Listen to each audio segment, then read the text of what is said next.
Oi pessoal, nesse vídeo nós vamos discutir o que tradicionalmente é chamado de controle aversivo.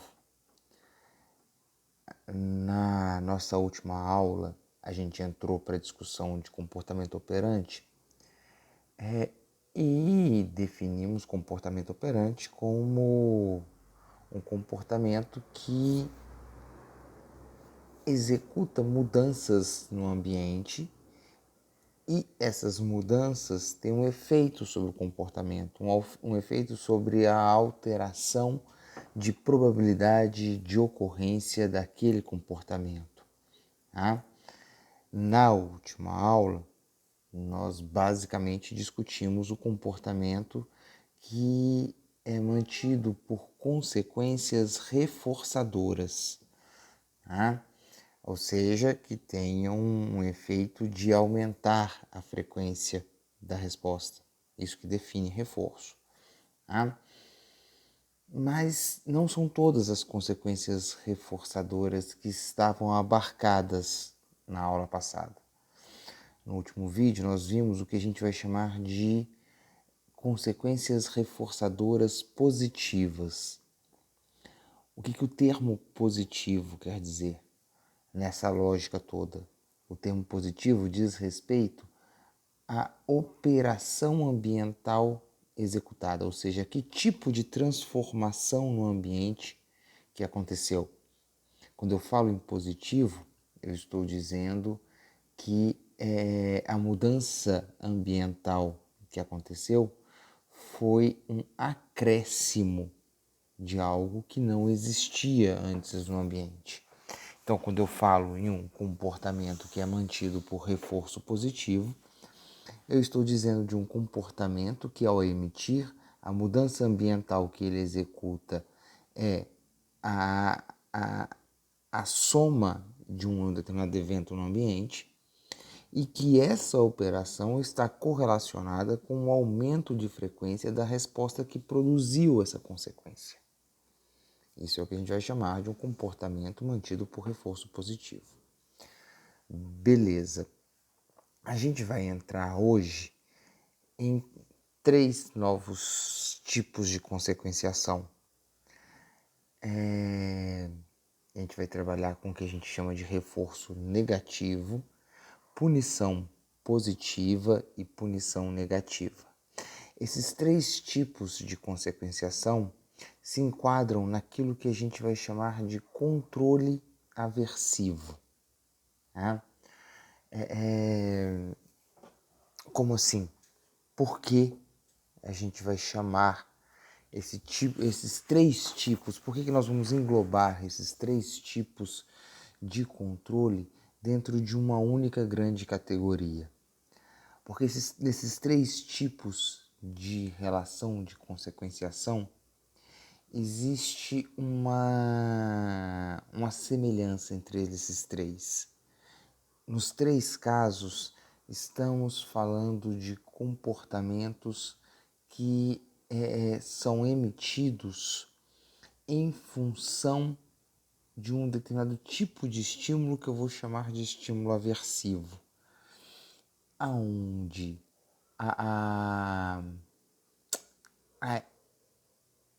o efeito que esse estímulo tem sobre o comportamento é um efeito de gerar comportamentos, alterar a probabilidade de comportamentos que vão diminuir a chance do organismo voltar a entrar em contato com aquela estimulação. Então, o estímulo aversivo é um tipo de estímulo que o organismo se comporta no sentido de eliminar seu contato, tornar menos provável o contato com essa estimulação. Isso define estímulo aversivo.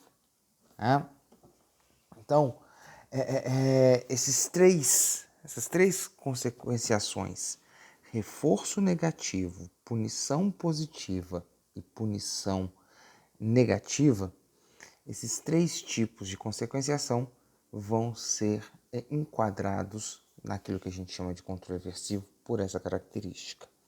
Tá? Existe uma diferença marcante entre o que eu vou chamar de reforço negativo e as outras duas consequências, as punições positivas e negativas. Então, o reforço negativo tem algumas características que o diferencia daquilo que eu vou chamar de punição positiva ou punição negativa. Tá? Vamos trabalhar primeiro com essa de reforçamento negativo, depois a gente entra nas punições positivas e negativas. Tá? Sempre que falarmos em reforço, primeira coisa que vocês têm que pensar é que essa mudança ambiental, porque lembrando, reforço é uma consequência e consequências são mudanças no ambiente. O ambiente era de um jeito, passou a ser de outro. Tá? Então, sempre que eu chamo uma consequência de reforço, isso quer dizer que eu tenha um determinado tipo de efeito sobre o comportamento. E o efeito é o de aumento de frequência da resposta.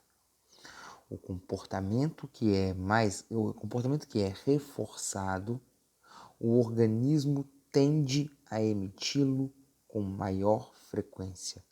Seja o comportamento que é reforçado positivamente, seja o comportamento que é reforçado negativamente. Existe um erro comum entre as pessoas em entender reforço negativo como sinônimo de punição. Não é verdade. Reforço sempre vai aumentar a frequência da resposta que o produziu. Reforço positivo vai aumentar a frequência da resposta que o produziu pelo acréscimo de um evento ao ambiente. Nesse mesmo sentido, reforço negativo vai aumentar a frequência da resposta pela retirada de um evento no ambiente. O ambiente era de um jeito, agora ele é de outro, e nessa passagem de um para o outro, há a subtração de um evento nesse ambiente inicial. O ambiente consequência, quando eu chamo de reforço negativo, é um ambiente onde um determinado tipo de estimulação foi subtraído desse ambiente. Tá? Então sempre pensem negativo e positivo não com uma lógica de juízo de valor, porque isso acaba fazendo a gente pensar em reforço negativo como sinônimo de punição. Mas positivo e negativo, lembrem do uso matemático desse termo. Positivo soma, negativo subtração. Tá? Pois bem,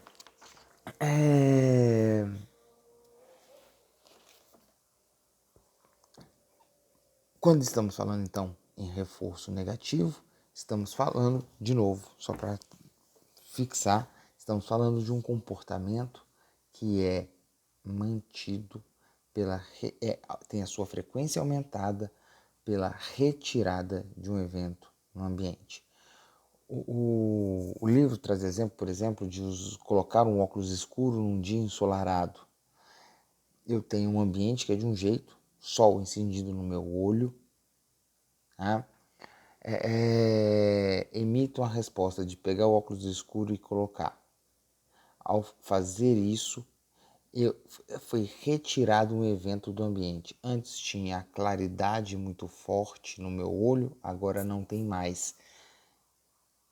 Essa operação ambiental, ou seja, essa mudança no ambiente, se ela for correlacionada com o aumento de frequência de colocar o óculos em situações semelhantes, eu tenho então que esse efeito,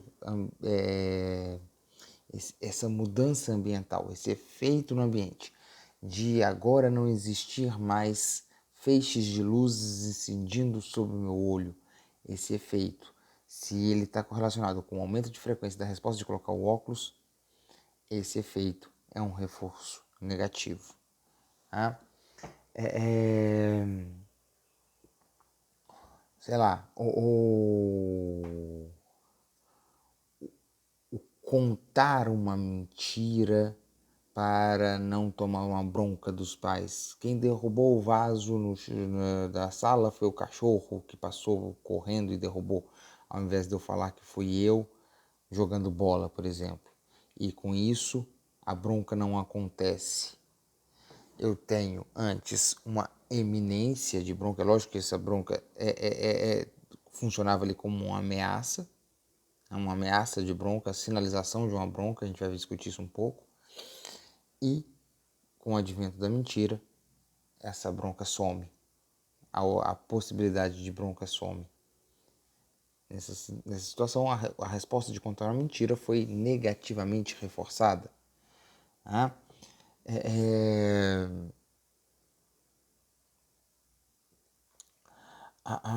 Eu arrumo minha cama antes da minha mãe brigar comigo.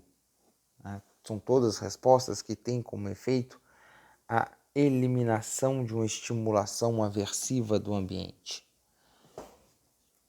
O rato, na caixa de esquina, está tomando choque, pressiona a barra, o choque passa. A resposta de pressão à barra, que a gente tinha visto no último vídeo, sendo reforçado positivamente com a presença da água, agora é reforçado negativamente com a retirada da água. Do choque, quer dizer, desculpa. Tá?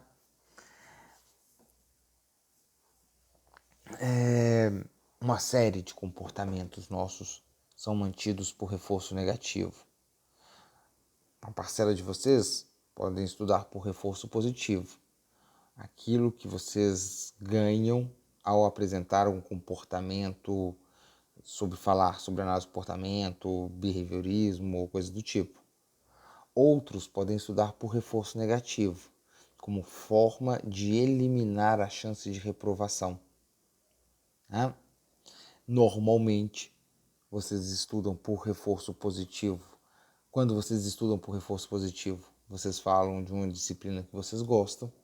Quando vocês estudam por reforço negativo, vocês falam de uma disciplina que não é das mais interessantes, que não é das mais legais, que vocês não gostam, ou coisa do tipo. Ah? Beleza. Existem dois grandes tipos de comportamentos mantidos por reforço negativo. O comportamento que a gente vai chamar de fuga e o comportamento que a gente vai chamar de esquiva. Tá? São dois comportamentos, de novo, que têm como consequência que são mantidos por reforço, mas reforço negativo. Como assim? Eu vou chamar de fuga aqueles comportamentos que a estimulação aversiva está presente.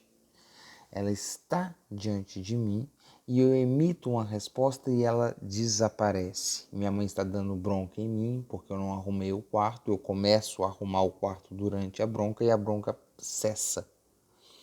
Essa resposta de arrumar o quarto, de arrumar a minha cama, é uma resposta mantida por reforço negativo e vai ser classificada como fuga porque a estimulação que foi retirada estava já diante de mim. A estimulação que foi retirada e que exerce controle sobre essa resposta por ter sido retirada já estava presente. A estimulação aversiva está presente. O comportamento que eu vou chamar de esquiva, por outro lado, ele está correlacionado com eventos que normalmente acompanham a estimulação aversiva e que, por conta disso, sinalizam a chegada da estimulação aversiva. Eu me comporto diante dessa sinalização e, ao me comportar diante dessa sinalização, a estimulação aversiva nem chega a aparecer. Eu acordo, vejo minha cama desarrumada é um estímulo que acompanha a bronca da minha mãe. Essa estimulação, então, sinaliza probabilidade de bronca, e eu me comporto em relação à cama desarrumada, e ao me comportar diante da cama desarrumada, eu me esquivo da estimulação aversiva que está por vir, bronca da minha mãe. Então, fuga é se comportar diante da estimulação aversiva já presente, e esquiva é se comportar diante de estimulações que acompanham a estimulação aversiva que ainda não está presente. E ao me comportar, eu elimino a chegada da estimulação aversiva ou atraso a chegada da estimulação aversiva. Isso é o que a gente vai chamar de esquiva.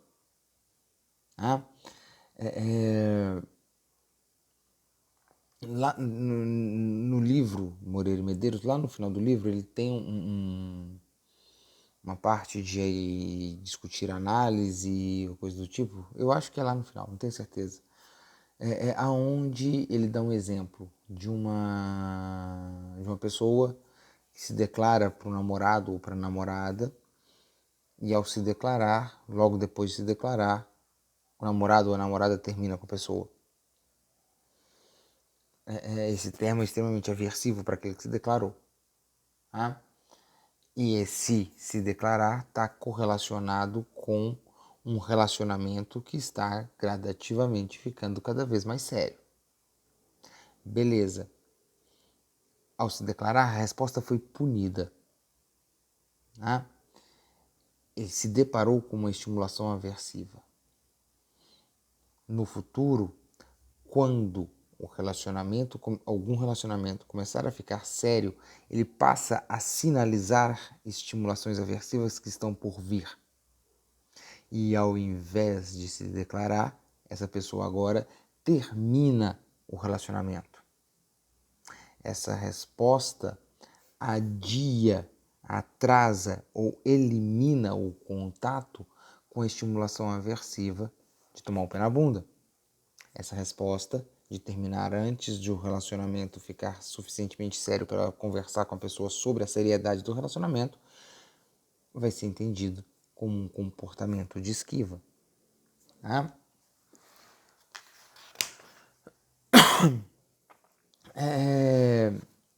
Um ponto que é interessante ressaltar é que para eu ser capaz de me esquivar, que seria talvez o mais interessante, nesse exemplo, depois a gente vai discutir um pouco desse exemplo do término, que nem sempre a esquiva é das coisas mais interessantes a serem executadas. Porque, por exemplo, essa pessoa que termina antes o relacionamento, ela está evitando uma estimulação aversiva, mas ao mesmo tempo ela pode, não necessariamente, mas ela pode estar perdendo estimulações reforçadoras de um relacionamento sério, por exemplo. Então, essa é uma esquiva que pode estar fazendo a pessoa perder reforçadores. A gente vai discutir isso mais pra frente na disciplina. Beleza. De qualquer forma, para o indivíduo ser capaz de se esquivar, ele precisa inicialmente se deparar com a condição da fuga. Ele precisa se deparar com um comportamento que, com o contexto da estimulação aversiva, aprender a fugir e aprender os acompanhamentos da estimulação aversiva, para que posteriormente ele seja capaz de se comportar apenas pela presença dos acompanhamentos. Vou dar um exemplo para vocês de laboratório. Tá? Um instrumento clássico de fuga e esquiva, ele funciona da seguinte forma. Você tem uma caixa de condicionamento um pouquinho diferente do padrão, das que vocês vão se deparar, aquelas que pressionam a barra e ganham água, que ela não envolve pressão à barra nem nada. Ela é uma caixa comprida, retangular, e é separada no meio por uma espécie de mureta, tá? Que não vai até o teto, tem uma abertura. O rato é colocado em um dos lados dessa caixa E a contingência que está presente, vigente lá dentro é o seguinte: de tempos em tempos vai vir um choque. Tá? Um choque que vai vir no piso da caixa. A contingência da fuga é o seguinte: o choque está vindo, o ratinho está recebendo um choque na pata. O choque é fraco, tá? É uma amperagem muito baixa, é só o suficiente para ele se comportar, mas nada de muito aversivo no sentido doloroso do termo. Ele está tomando um choque, se ele pula a muretinha e vai para o outro lado da caixa, o choque cessa, tá? Então você vai ter um ratinho que vai começar a tomar choque e vai pula para um lado. Começa a tomar choque, pula para o outro. Começa a tomar choque, pula para um lado. Toma choque, pula para o outro. Isso são padrões de fuga. A contingência é um pouquinho mais elaborada que isso, que antes do choque chegar, ali, sei lá, 5 segundos antes, uma campainha toca. E ao tocar essa campainha, 5 segundos depois, o choque vai vir. Se o rato pular de um lado para o outro apenas durante a campainha, antes do choque vir, o choque nem vem. Então, qual é o padrão que você vai observar? No início, o ratinho, só depois que o choque começa, que ele pula. Com o tempo, ele começa a pular na hora que a campainha toca. O que aconteceu? Ele aprendeu um acompanhamento da estimulação aversiva e se comporta diante desse acompanhamento. Ao fazer isso, ele deixa de apresentar um comportamento de fuga e passa a apresentar um comportamento de esquiva. Ah? Beleza. As outras duas relações de controle aversivo, que não são mais reforços, são as punições. O termo punição diz respeito a uma mudança ambiental, seja ela qual for, que agora está correlacionada não mais com o aumento de frequência da resposta que a produz, mas com a diminuição da frequência da resposta que o produziu. Então o ratinho pressiona a barra, toma um choque e agora ele não pressiona mais a barra. A resposta de pressão à barra foi punida. O ambiente era de um jeito, não tinha choque, passou a ter choque. E então ocorreu uma mudança ambiental correlacionada com uma resposta de pressão à barra, no caso. Tá? O efeito que essa relação vai ter sobre a resposta é de diminuição de frequência dessa resposta. Tá? Então, quando estamos falando de punição, basicamente estamos falando de uma relação de contingência que tem como efeito diminuição de frequência de resposta. A distinção entre punição positiva e punição negativa é basicamente a mesma lá do reforço. Esses termos dizem respeito sobre a operação ambiental que foi executada. No caso das punições, a operação ambiental que foi executada e que acarretou diminuição de frequência da resposta. Positivo, acrescentou-se um evento ao ambiente. Então eu tenho o exemplo do ratinho que pressionou a barra e tomou um choque. Antes não tinha choque, agora tem. A criança que faz uma bagunça e o pai dá uma bronca. Antes não tinha, agora tem. Tá? Essas são alterações ambientais de acréscimo no ambiente. Tá? Se esse acréscimo estiver correlacionado com a diminuição da frequência, é uma punição. E punição negativa, basicamente a mesma coisa também. Uma consequência que diminui a frequência de resposta e agora está correlacionado com a retirada de um evento do ambiente. Moleque que vai mal na prova e o pai vira para ele e fala: você perdeu televisão, você perdeu o skate, acabou mesada. Então foi suprimido um evento, logicamente, nesse caso vai ser um evento reforçador, foi suprimido um evento do ambiente. E essa supressão de evento no ambiente está correlacionado com a diminuição de frequência daquela resposta. Essa relação eu vou chamar de uma punição negativa. Tá? Então,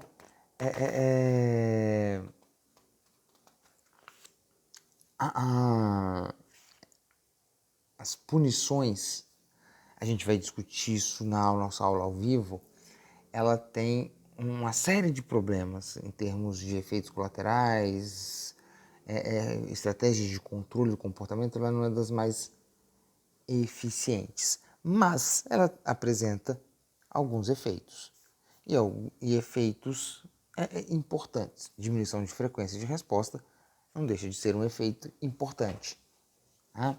No controle do comportamento. Só uma coisa para terminar de falar da punição negativa. Não sei se vocês vão lembrar, mas na última aula, mas eu descrevi uma contingência que em alguma medida é muito parecida com essa de punição negativa, que é a contingência da extinção do comportamento operante.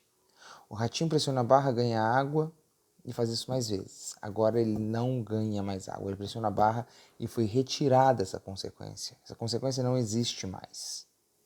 Tá? Essa é a contingência da extinção. A do reforço negativo também há supressão e diminuição de frequência, igual na extinção. Acontece que o que vai diferenciar um do outro? A extinção rompe a contingência reforçadora. A da punição negativa não. Como assim? Todo comportamento que está sendo punido, esse comportamento também gera reforço. Porque se não gerasse reforço, ele não estaria acontecendo. A criança que faz bagunça entra em contato com reforçadores da bagunça. Ao executar uma resposta que é mantida por reforço, ela pode acarretar também em punições. O pai vai lá e briga. A punição positiva. Ou vai lá e vira e fala: acabou o skate, acabou o futebol, acabou a televisão. Que agora estamos falando de uma consequência de punição negativa. Por que ela não é uma extinção? Porque a consequência reforçadora do fazer bagunça ainda permanece. O que foi retirado foi um evento outro, não diretamente relacionado com a consequência direta da resposta que está sendo punida. Eu não eliminei os reforçadores do fazer a bagunça. Eu eliminei algum outro evento reforçador, mas que não é contingente àquela resposta. Isso define comportamento.